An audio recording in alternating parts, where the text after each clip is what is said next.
Assalamualaikum warahmatullahi wabarakatuh. Selamat datang kembali di channel saya, Diani Kuswati Hasanah. Untuk edisi kali ini saya ingin berbincang tentang literasi, atau lebih tepatnya habit atau kebiasaan membaca. Nah, seperti yang kita tahu bahwa saat ini tidak semua orang itu memiliki minat dan semangat yang tinggi untuk membaca ya. Ada yang bilang nggak mood lah, ada yang bilang kalau baca tulisan jadi bikin ngantuk lah, ada juga yang bilang membaca itu hanya untuk orang-orang yang pintar lah, dan alasan-alasan yang lain.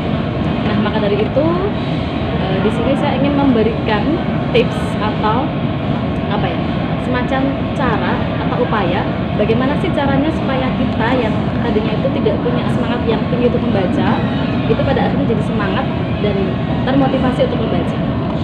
Seperti apa tips-tipsnya? Jangan lupa ikuti terus channel saya. Ada 4 persiapan yang perlu kita lakukan sebelum memulai membaca ya, untuk menentukan motivasi membaca. Yang pertama, ada pertanyaan yang mestinya bisa Anda jawab, yaitu apa motivasimu sebelum membaca ya. Nah, ada 2 jenis motivasi, yaitu motivasi internal dan juga motivasi eksternal. Kalau motivasi internal itu motivasi yang muncul dari dalam ya, jadi itu muncul karena pengaruh dari dalam kita sendiri. Tapi kalau motivasi eksternal itu motivasi karena pengaruh dari luar ya. Sebagai contoh misalnya ini ya, Anda itu mau baca buku bukan karena kemauan sendiri tapi karena disuruh dosen. Nah, itu contoh motivasi eksternal. Nah, di antara 2 motivasi itu yang paling bagus adalah motivasi internal ya.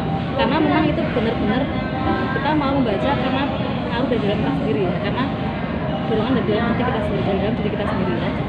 Nah, bagaimana tadi caranya untuk memunculkan motivasi internal? Yaitu dengan cara AMBA. Apa itu AMBA? AMBA adalah singkatan dari apa manfaatnya bagiku. Nah, ketika kita tahu manfaat apa yang akan kita dapatkan dari itu, maka kita akan lebih termotivasi. Misalnya begini, Anda suka memasak ya. Nah, ketika Anda dihadapkan pada buku resep masakan, Anda pasti akan termotivasi untuk membaca buku itu. Lain halnya kalau misalnya Anda bukan orang yang suka berenang, tapi disuruh baca buku tentang renang. Nah, Anda juga pasti akan, ini kan nggak bermanfaat buat saya, ngapain dibaca, misalnya begitu ya.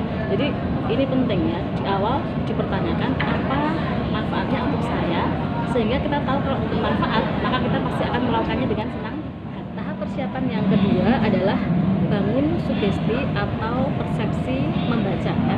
Seperti apa yang telah dikatakan oleh Henry Ford, bahwa kita adalah apa yang kita pikirkan dan kita akan menjadi apa yang kita pikirkan tentang kita ya. Jadi sugesti itu sangat penting untuk membuka keyakinan kita ya. Misal begini, saya punya sugesti bahwa kalau saya sakit flu, saya hanya akan sembuh ketika minum obat A. Nah, ketika saya minum obat selain obat A, saya nggak akan sembuh. Kenapa? Karena saya sudah terlanjur punya sugesti, punya keyakinan bahwa saya akan sembuh dengan obat A. Bagaimana kalau itu dipraktikkan dalam membaca? Nah, sebelum membaca,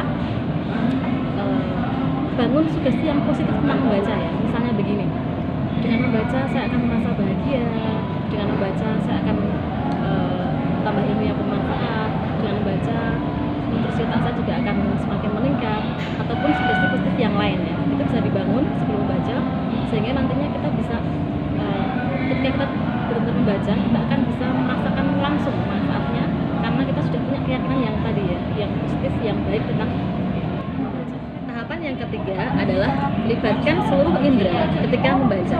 Jadi ada 3 aspek atau tahap dalam membaca buku.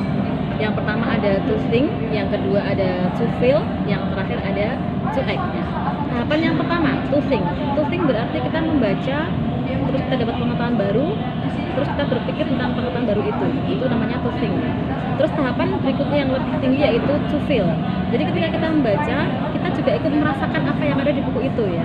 Semisal begini, Anda membaca novel, terus Anda merasa terharu dengan ikut hanya dalam suasana dalam novel itu, misalnya Anda ikut menangis, ikut sedih, atau mungkin ketika tokoh utamanya bahagia, Anda juga ikut merasakan bahagia. Nah, berarti Anda bisa membaca sekaligus merasakan isi buku itu ya. Nah, tahapan yang paling tinggi adalah to act. Jadi kita membaca, terus kita akan melakukan sesuatu sesuai anjuran yang ada di buku itu ya. Misal begini, Anda ngefans dengan seorang tokoh A misalnya ya. Nah, Anda membaca biografi tokoh itu. Nah, terus setelah membaca biografi tokoh itu, Anda kemudian ikut meneladani atau ikut melakukan apa yang dilakukan oleh tokoh utama itu, oleh si tokoh yang Anda kagumi itu. Nah, itu berarti Anda sudah melaksanakan tahapan membaca yang paling tinggi, yaitu SUEK. Tahap persiapan yang keempat atau yang terakhir adalah manfaatkan imajinasimu ketika membaca buku ya. Michael Michalko, seorang pakar kreativitas, mengatakan bahwa pengandaian adalah cara terbaik untuk mengarahkan imajinasi agar mencapai tujuan yang kita inginkan. Nah, jika itu kita praktikkan ketika membaca buku ya, misalnya gini, sebelum membaca buku saya akan membayangkan hal-hal yang atau sesuatu yang indah, membahagiakan gitu. Misalnya saya kan orang yang suka makan ayam geprek ya. Nah, misal sebelum saya membaca buku ini, saya membayangkan bahwa buku ini adalah sebuah ayam geprek yang sangat lezat dengan sambal bawang yang pedas dan juga mantap. Nah, ini tentu saya akan bisa merasakan ini. Saya akan bisa menikmati kelezatan isi buku ini ya. Nah, itu salah satu cara kita berandai-andai hal-hal yang indah, yang menyenangkan, sehingga ketika kita melakukan sesuatu itu, baca buku itu, kita akan merasa lebih bahagia, lebih nyaman, lebih enak, dan seterusnya ya. Nah, itu tadi ada 4 persiapan atau 4 tahap yang bisa kita lakukan sebelum kita membaca buku ya. Silakan dipraktikkan, semoga berhasil, semoga bermanfaat beberapa tips atau langkah-langkah tadi ya yang sudah saya sebutkan tadi, dari mulai persiapan tahap yang pertama sampai dengan yang keempat. Mengapa kita harus membaca?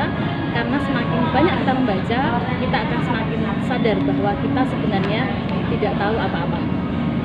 Terima kasih dan Assalamualaikum warahmatullahi wabarakatuh. Sampai jumpa di channel saya selanjutnya.